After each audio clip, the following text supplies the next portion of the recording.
Welcome to No Hacks Season 3 premiere, where I had the pleasure of talking to Maren Costa, star of Netflix Buy Now documentary. Maren is an advocate for climate justice and workers' rights, and in this interview she talked about the hidden costs of technology, emphasizing the importance of empathy and collective action in driving societal change. If you want to learn about how big tech and wealth concentration shape global challenges and discover practical steps towards a better world, you have to listen to this episode.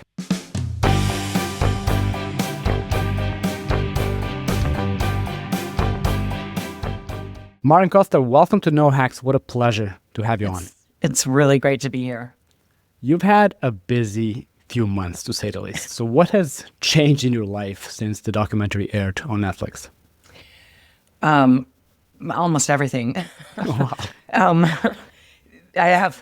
First of all, I have like thousands of direct messages. You were one of them. Absolutely. In my inboxes on every channel. And I still haven't gotten through them all. I have people that are, like hundreds still that I haven't even been able to read. In those came opportunities like this, a chance to be on a podcast, speak in Paris at the Change Now climate, speak in Singapore for the brand and marketing CMOs level of, it's like the largest conference in Asia. Like it's just...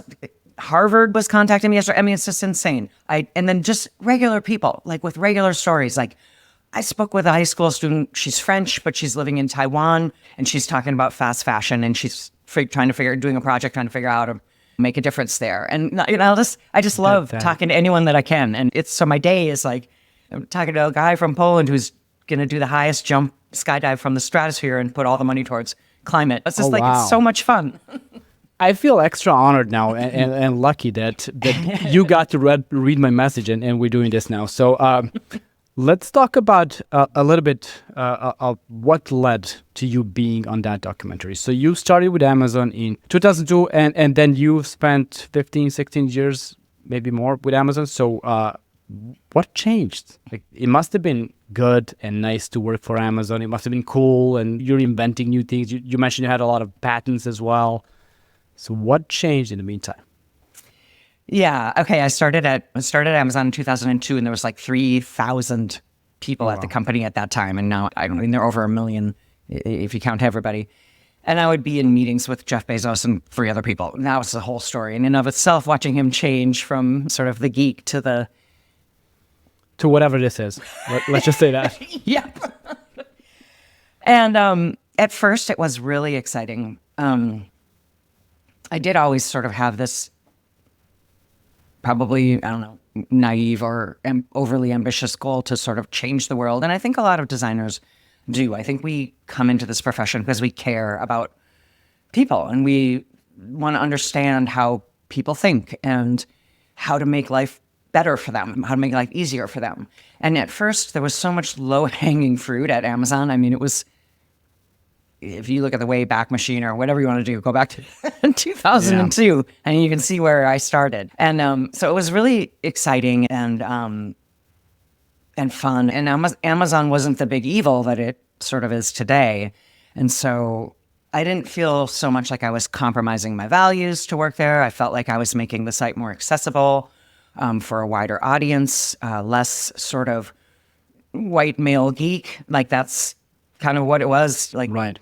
Jeff Bezos literally wanted the homepage to be a search box where you could type in Boolean queries or just a dense page of blue links, not even organized. And then he would say things like, make it ugly. People notice ugly. So this is what we were dealing with. We were like, it's like, wow. It's hard to imagine that UX design and UI and UX design and interaction design and whatever, it didn't even really exist much before this. Like this is 20 plus years ago. Yeah. Of course. And the extent of sort of interactivity was blue links. There was no Ajax. There was no animation. There was all. So yeah, it was really fun at first and just moving fast, getting the big salary, getting the patents, drinking the Kool-Aid. It felt good to be there. Basically, it felt really cool to be a part of something. You don't even know what, but something big. Yeah, it was. Yeah, it was so experimental and thinking big, and everything seemed impossible. It seemed impossible that anyone would ever buy a pair of jeans online. People were saying they wouldn't even buy books online.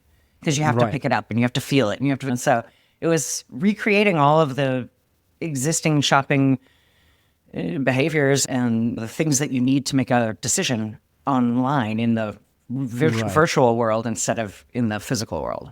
And it also led to transformation of e-commerce in general, because the changes you pushed at Amazon have been moved over to all kinds of e-commerce websites, big or small. You were just Amazon. I'm not going to say you. Amazon was just one of the pioneers in the e-commerce space, obviously, which is why they're a giant now. So let's talk about the influence big tech companies, Amazon, and all those.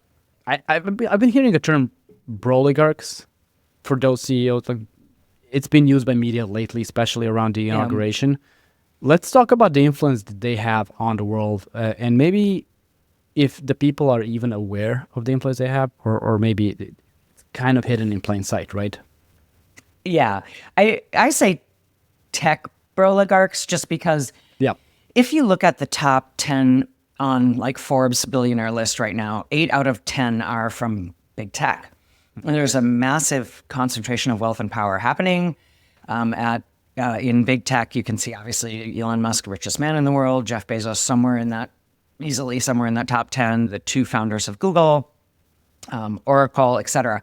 So it really is shifting from, as it always does, shifting from big oil, which was the power source and the energy source of the world, and hence the most important, highest thing. And now tech is really just becoming embedded in everything we do. And so it's naturally going to become the powerful force in our world. And then the people who own it are going to become the oligarchs. So I think it really is impacting us in every way. And we right now have seen how big oil needed big tech previously, because big tech was supplying the AI that would enable big oil to dig up more oil more efficiently, expand oil production, et cetera, et cetera. Billions of dollars heading that way from big oil to big tech. And now big tech has an equal need for big oil, because the data centers that they plan on powering are going to use more than any amount of the resources that any grid has. And they'll have to be they're bringing coal plants back online and bringing 3 Mile Island here in the States, which was a nuclear disaster site, back online. So, it's changing everything. And then, of course, Elon Musk buys our presidency, essentially. And so now you can see how their effect, big oil, big tech, and our government, one of the highest offices in the world, like right up there with the other big countries and forces in the world. But their fingers go very far and deep. You don't sound very optimistic when you talk about that. Neither am I, to be clear. But the difference between, let's say, something a few centuries ago, several centuries ago, you know who the guy in the castle was or the woman in the castle was, and you know where they were. And if something goes bad, well, people rush there and kind of settle the score. Let's just use a nice enough phrase for this podcast. Now you don't even know who they are. You know who they are because they're kind of mini celebrities because they want to be, but you don't know where they are. You don't know what they're doing, what the extent of their doing is. And I think this is a huge problem about all of the hidden in plain sight things that are happening all over the world. And it's not going to get any better anytime soon from everything that I've seen. It's so complex now. There's no transparency, and it's almost too complex for somebody who isn't totally plugged in to even see. Like you say, it's hiding in plain sight. Why are the governments not regulating any of this or most of this? And that is a great question, and it's something we should all be asking ourselves. And I would say it's because there is so much money in politics, and the money comes easily from people like Elon Musk. And there's a lack of, for at least in a democracy here, our voter base is uninformed. And because democracies at such a size have never really been tested, and used to require getting everybody in the same room together to have a single conversation. Now we have this polarization of truth via social media and algorithms. It's intentional, divide and conquer. And we have the power of big tech influencing our government.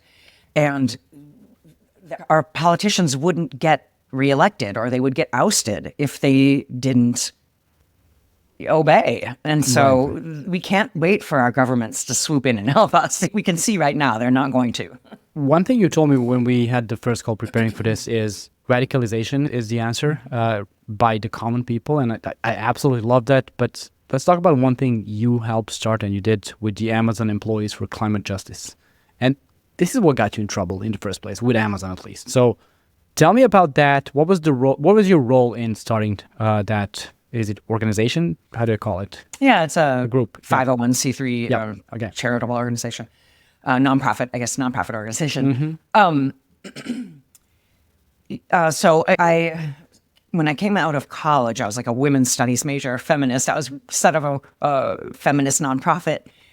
Then Seattle became a tech town. All of a sudden, I'm in big tech, and and then increasingly, I started to really care about ethical AI. I started to see Alexa coming in and starting to realize how crazy that is. But then I realized how urgent the climate crisis is. So I sort of went from women and girls being my main focus as far as making the world a better place, to ethical AI, to climate, because I figured if we don't have a planet to live on, nothing else matters. Nothing else matters. And so I started initially trying to work from the inside and trying to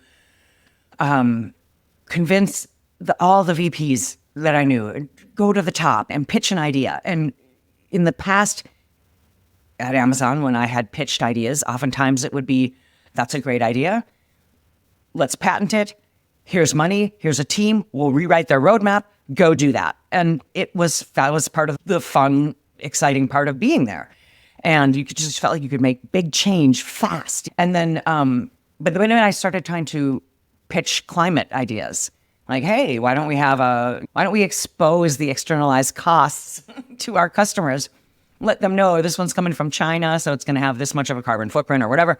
This one is made by 6-year-olds in Bangladesh, whatever. Right. Just expose it. If you still want to buy it for $2, that's your choice. But just let customers know, because eventually they're going to know. And it may be a big trust buster when they find out that this whole time we also knew. So I'd try to make the business case and try to make the customer, focus on the customer case. But it was like a complete different response. It was just like dead silence. Which means they knew. They knew this would happen. They absolutely knew. At some point. And they knew that wasn't going to make them money. And that is the bottom line. I was having ideas that I thought were making the world a better place, and they were helping me execute on those ideas, as long as they made money. And climate and sustainability, at this point, it's getting better and better, but the prices are coming down, and of solar and wind or whatever. But at that time, it was going to cost money, and they don't want to do anything that brings profits down. And that's the nature of capitalism working exactly the way it should. You have to bring the cost of labor and production down so that you can keep the price of products low, so that people are encouraged to buy more and more. And then your share price stays high. It basically means the system works exactly as designed. It's not a matter of system breaking. It's a matter of system being too good, almost. Yep. It's not a surprise. They know exactly what they're doing. They know exactly how it's supposed to work. It's benefiting them, and they aren't interested in changing it. And so in order to change the system, I had to go outside of, it's like we say, you can't ask for permission. You can't use persuasion, because if persuasion worked, we would have already had Exactly. You have to shift power. It's about power. Fundamentally, it's about power. Who has it? What do they want? What are their values? And how do you, if your values don't align with their values, you need to find a way to force them to give up power, because nobody's ever going to just give up power voluntarily. So I had to find a way to make Amazon do something they didn't want to do. So how did that go? Well, it went really well, actually. So we we got together as a collective voice, when almost 9,000 of your highest paid, most valued employees come together and say, hey, Amazon, we want you to have a climate plan. You don't have anything on the books right now. You're way behind your competitors. we like working here. We believe that Amazon should lead. Why aren't you out in front with a climate plan? And when they hear 9,000 employees say that, all of a sudden they can move very fast. And that's what got us the climate pledge. That's what won us the $10 billion Bezos Earth Fund, is that pressure. We knew that Jeff was responding. In fact, when he announced the climate pledge, he used our language that we had said, like, we want Amazon's in the middle of the pack. We want Amazon to lead. We want Amazon to push its competitors to follow. And that's exactly what the climate pledge did. So it was extremely powerful. And they knew it. They know that employee pressure can be incredibly powerful. And that's why they are so interested in union busting, because they don't want employees to have strength in numbers. And that's actually why I ended up getting fired, was that our same group, when things got bad during COVID and Amazon was treating the warehouse workers like disposable numbers, our group set up a town hall so that warehouse workers could talk directly to tech workers, which is completely legal and protected behavior. But within 2 hours of us setting up that town hall, I was fired. Oh, wow. So it was that bad. By the way, people talking to their colleagues, like, there's no, let's talk even North Korea. There's no country where this can be illegal or even like bad. Yep. But okay. And that's why the National Labor Relations Board here jumped in, took our case. They brought Amazon to court and settled in our favor. And Amazon had to publish everywhere internally that what they had done that was illegal. Yeah. And when you say in your favor, it's all 9,000 workers that were on the other? How many? No, there was only 2 of us that were fired, and and we were the most. We didn't send the invitation for the town hall, but we were the most visible leaders of Amazon Employees for Climate Justice. It was me and my colleague Emily Cunningham, who I don't think it's a coincidence is also a UX designer. Oh. It's like, I don't know, we get it. We see the bigger systems, we see the patterns, I don't know. We're good at predicting futures, or better than the average humans, I think. Anyways, they wanted to fire 2 people in order to silence everyone. That's so horrible. That is, and also, I'll just use my background. I'm from Serbia. We have a huge wave of protests going on right now. It's starting to make international news. Today, it's like top news in England and whatnot. It's very similar to what you're describing at Amazon. They busted all the unions when they came to power in 2000. They wanted to silence everybody, but people have risen, and the strength in numbers thing really works. When you have 100,000 people in the streets for 24 hours blocking roads, you have to listen. So today, Prime Minister of Serbia has resigned after that huge protest that went on yesterday. So people listening to this podcast, strength in numbers is a real thing. And even if you think I should stay quiet, the will of the people, the will of the people, and well, radicalization, Serbia has not reached that yet, but hopefully it doesn't lead to that. It's not even necessary. But honestly, if you believe in a cause, if you think something should happen, just speak up, because there's many thousands of people just like you who are quiet because they think they're alone.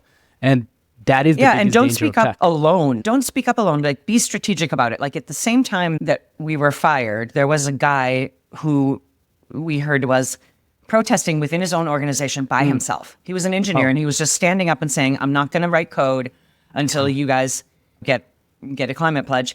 And he got fired, but there was no impact in him getting fired. Nobody knew that he got fired. The press didn't know that he got fired. You have to build the momentum and build the case so that when you stand up, you have a whole bunch of people behind you. You're united.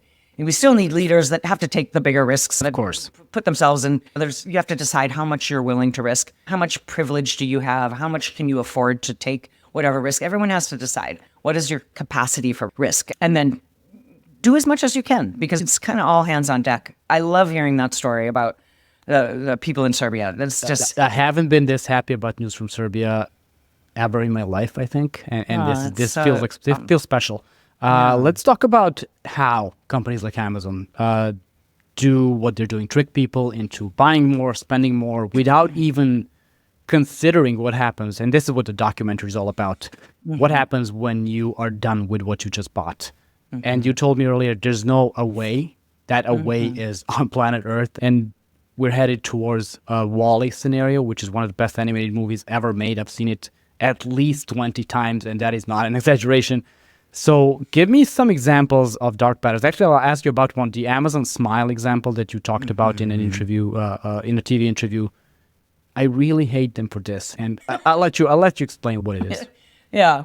So this was pretty early on when most people most average, whoever's shopping, where you think you have an impulse to shop online, right? People would go to Google first. They would go to Google, search for whatever book, and then you'd see a whole bunch of options. And you might choose Amazon or you might not. We wanted people to come to Amazon first. We wanted them to think of Amazon first. We wanted them to type in Amazon.com, not Google. Right. And this seemed impossible at the time because the river of traffic, it just seemed impossible to even get there. But that was our goal. And one of the things that Amazon did to make that happen was they created the URL smile.amazon.com. And you had to type that into your browser. But if you went in that way, Amazon would put money into your chosen charity. And it felt like when I first heard about it, I was like, wow, are they actually doing something good for like the sake of just doing something good? That doesn't sound like Amazon. And I was actually mentoring the designer who was working on this. So I was pretty close to it the whole time. And that's when I found out that the real reason why they were having people type in smile.amazon.com was because they would then not have to pay Google the ad clicks for people to go to Google first, click on Amazon. And they took those pennies and put them towards your charity. It was only benefiting Amazon, actually. I mean, you get a small amount of money for your charity, but it was not about that at all. It was about trying to shift people into thinking of Amazon first. It was basically Google paying those charities. If you look at it, if you just do the math, it was Google money going to charities, not Amazon's money, because the money that Amazon would pay Google just went somewhere else. Another thing that you talk about a lot in the documentary is being there in the shoppable moment. I think that was the exact phrase. So that was like the big goal. And from a tech standpoint, from UX and experimentation, all that standpoint, I get like this is a goal that you want your company to achieve, but being there. So basically, when anyone thinks about, I need to buy this, you want Amazon to be the first company and the first place they think about. So to do that and to make that easier, Amazon has designed the one-click purchase, which brilliant, genius. But as you said in the documentary, if you want to buy something, leave it in the cart for a month. And if you want to buy it after a month, they still have the one-click purchase, right? Yes. Can you try to guess what the impact of that one button was on climate change? Oh my God, I could not possibly guess. 1 to 10. No, of course it you is, can't. and it was a million things in a way. Like there was Right. little steps. First, it was just Jeff Bezos would always talk about removing the friction between the customer and the purchase. Right. And so first it was like looking at all of the paths that you could click to buy an item. And how can we remove 1 or 2 clicks? How can we surface more information using progressive disclosure or whatever good patterns to help people quickly make a decision, understand which item is the one that they want. All of those things were developed to the customers who also bought. All of these things were originally designed in what felt like good, trying to just actually create a good user experience. Exactly. But it became more and more about building the massive Amazon machine. And pretty soon those customers who also bought were no longer actual things. They were paid placements. Oh, and so okay. and that's how I felt. And I would caution people going into these companies now. It was like this death by 1,000 paper cuts. Like my values were being whittled away almost so slowly, it was like a little compromise, and I would be like, ooh, that didn't feel good. That felt like a dark pattern. And then it would be like, oh no, that's definitely a dark pattern. Oh, now you're requiring me to create a dark pattern. Right. It's just like one thing after the other, and pretty soon it became, I couldn't do it anymore. But yeah, and then the one click was just, and the other thing was Prime. Right. That was the big machine. So the fast and free shipping. And then when that happened, that exploded. We were telling ourselves at Amazon, and the executives were telling themselves, and I believed this at first, and I think it was maybe true at first, that shopping or shopping online was more efficient and therefore better for the climate. It was greener than everybody driving their individual cars to the store. But once we get into this 2-hour delivery, then Amazon started contracting out all of those deliveries to multiple driving right. groups or whatever. And then you're no longer actually coordinating. You don't have a system that's looking at all of these different companies and optimizing the driving. Right. And so now you'll see an Amazon truck go by your house 4 times a day. And then not only that, sorry, what is it? We start buying one item at a time. And normally when you would go to the store, you'd buy 40 items. You'd wait a week and buy 40 items. So it's stopped showing green. That's number one. It's not green anymore because of how the delivery works, because it's a 2-hour delivery, which is, no one needs 2-hour delivery unless it's an organ or medications. Like no one in the world needs 2-hour delivery. I mean, let's just be honest here. And number two, because of how easy it was, like you said, you're not buying things once a week and having deliveries once a week. You can buy 5 times a day and get one item delivered 5 times a day for free. Again, no one in the world needs that. And I guess most people, if they knew what the impact of that was, would probably think twice before they did it. Right. And that's the thing, is they don't know. Yep.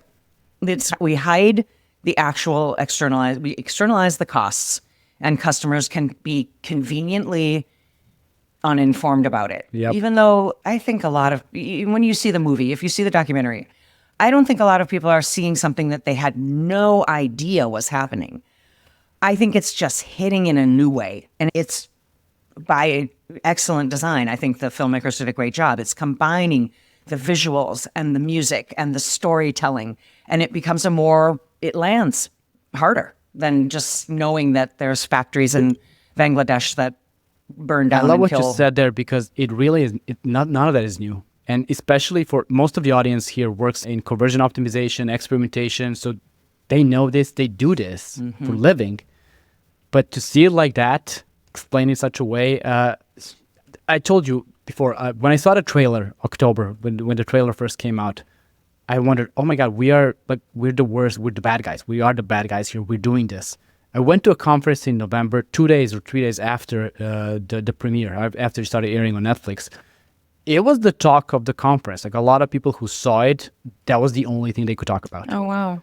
That's awesome. So that's how big it is. That's how important it is. The worst part, like you just explained, is we all know this. It just takes a slap to the face or whatever it is the documentary was for us to take notice and hopefully start taking action, goddammit. But I want to ask you about AI as well. There was big news with a Chinese DeepSeek, right? That was announced. Yeah. DeepSeek, yeah. Cheaper, whatnot, and people are complaining about, worried about privacy. There's the other one that's more expensive. That's ours. That's from the West. What about privacy with that one? So let's talk ethical AI. I think ethical AI is like the biggest thing. Will it ever happen? Is there a chance? No, I mean, it won't.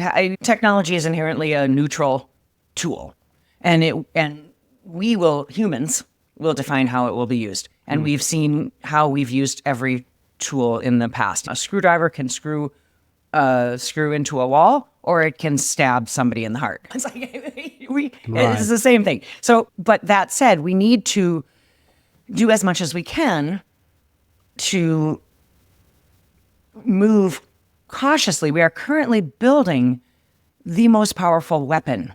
This will be so much more powerful than the nuclear bomb.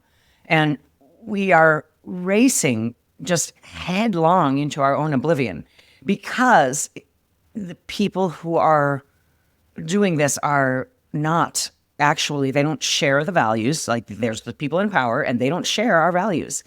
Their values are taking a small number of humans interstellar. That's Elon Musk's, and not all, it's not about saving this planet. He never cared about saving this planet. And Jeff Bezos never cared about selling goods online and making it super convenient for people or customers for that matter, even though they wanted to build businesses that had budgets big enough to compare to NASA and then be able to build their own, which now we see they achieved.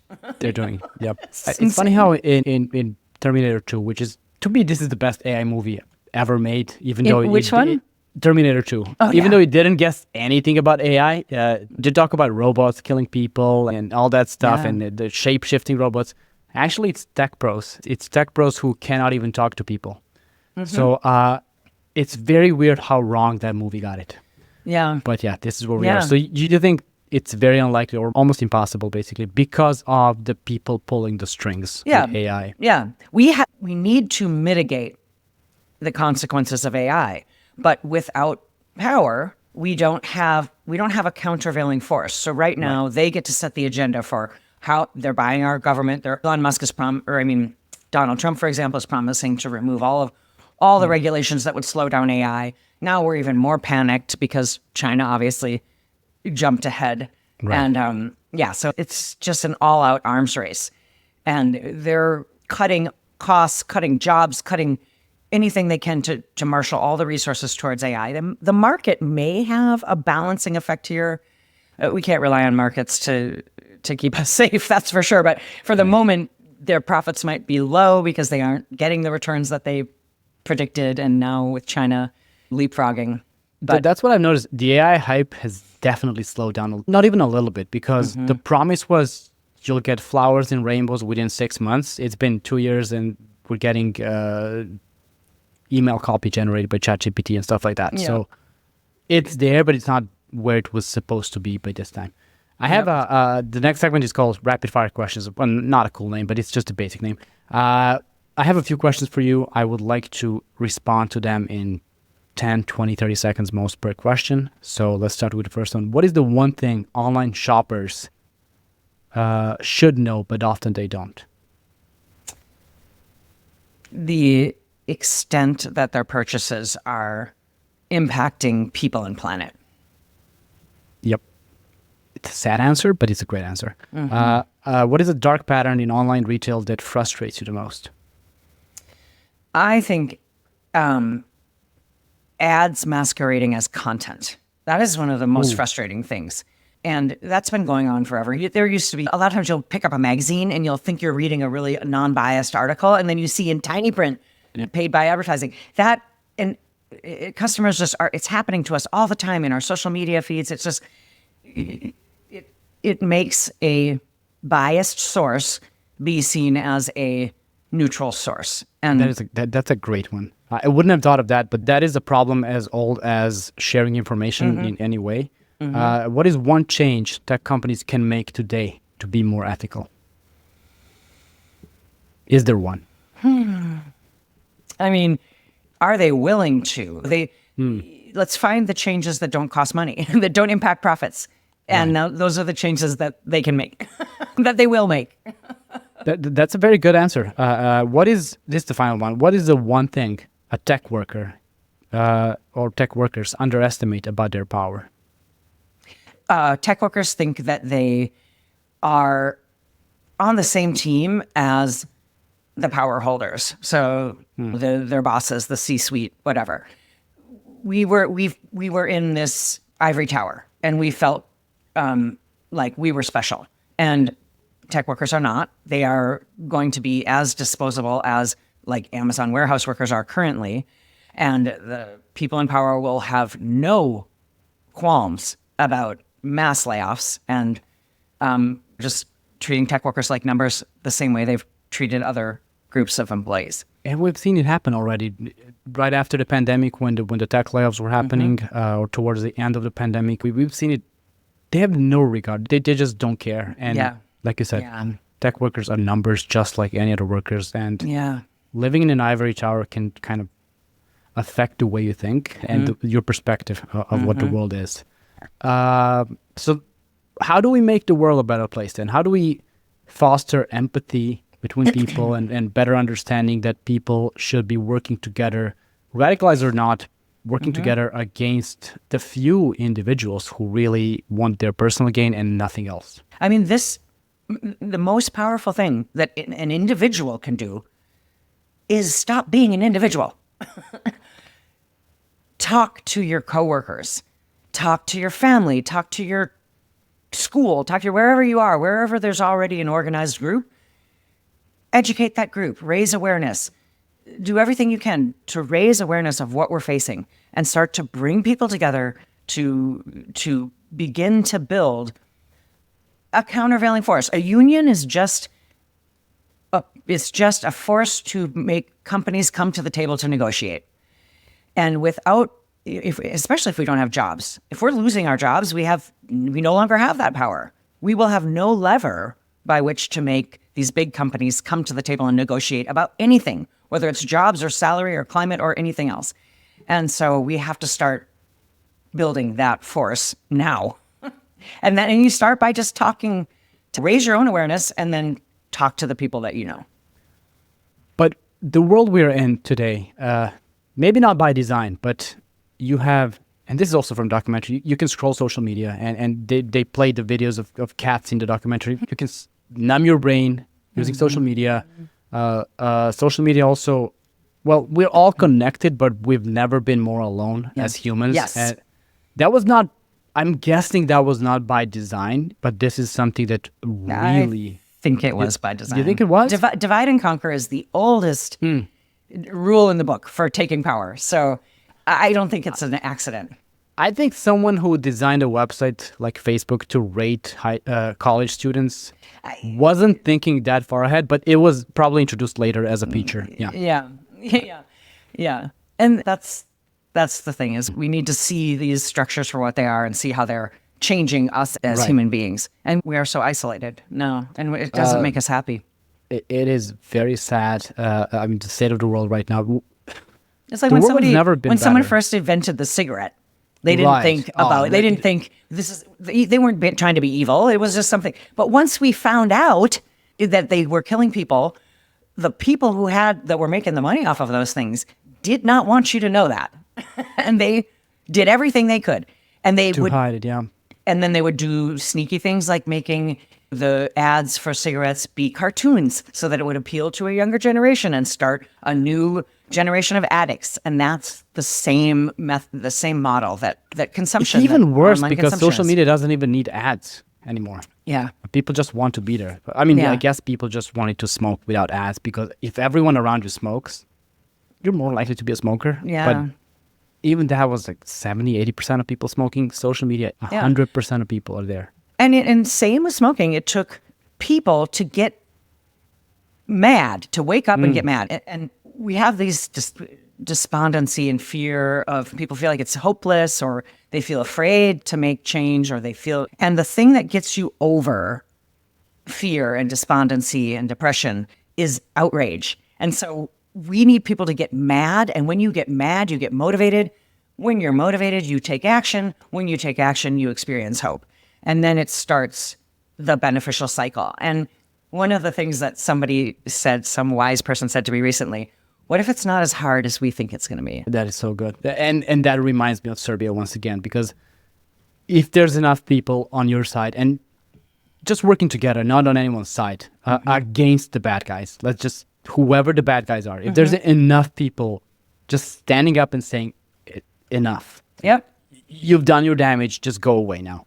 And there's one statistic that can be debated, but that it only takes 3.5% of the population standing up and being active.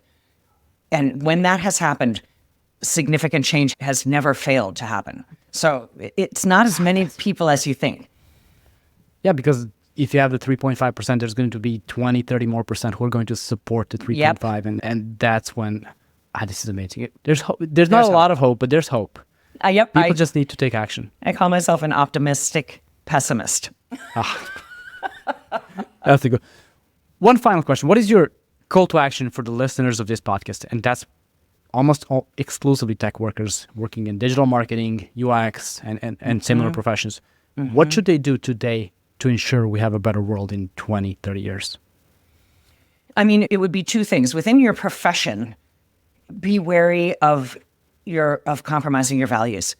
Notice when these little paper cuts happen and understand the power structure and why it's happening. Open your eyes to the power and notice when you are contributing to that. And then the other thing is talk to your coworkers. Keep it underground. Like, start to build power with your coworkers so that you can call when the time comes that you need to, you will have enough power to call your company to the negotiating table. That's it. To everyone listening to this podcast, just follow this advice. Maren, thank you so much for being on the podcast. It was such an honor to have you on. It was an absolute pleasure to be here. Wow, that was amazing. I hope you enjoyed this conversation as much as I did, and I hope you'll learn that there is a better world. We just have to fight for it, and we should not be doing it alone. So if you enjoyed this episode, please consider sharing, rating, reviewing it. The best way is to go to nohackspod.com/follow and just choose your social channel where you can follow No Hacks Podcast to get all the updates we have. There's a lot of other episodes coming up in this season 3 that I'm sure you're going to love. Until next one.